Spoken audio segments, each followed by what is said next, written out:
নমস্কার বন্ধুরা, সবাই কেমন আছেন? বাড়িতে পারফেক্ট ধোকা আমরা কিভাবে বানাবো দেখুন। এইভাবে বানালে বাজারে কেনা ধোকার থেকে গুণে মানে হবে অনেক ভালো। আগের দিনের ভেজানো 2 কাপ ছোলার ডাল, 1 কাপ মটর ডাল এবং অল্প একটু ভাতের চাল 3 চামচ মতো একসাথে ভিজিয়ে রেখেছিলাম, সেটা পেস্ট করে নিয়েছি আদা আর কাঁচা লঙ্কা দিয়ে।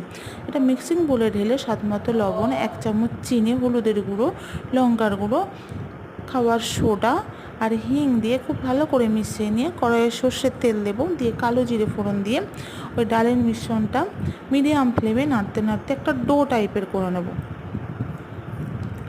ডোটা এবার একটা থালার মধ্যে রিফাইন অয়েল দিয়ে অয়েলতে ওই ডোটা ঢেলে একটা খুন্তির সাহায্যে পারফেক্ট শেপ দিয়ে দেব। ঠান্ডা হলে নিজের পছন্দ মতো ডিজাইন করে কেটে আপনি সর্ষের তেলে ডিপ ফ্রাই করে নিলেই ধোকা একদম রেডি।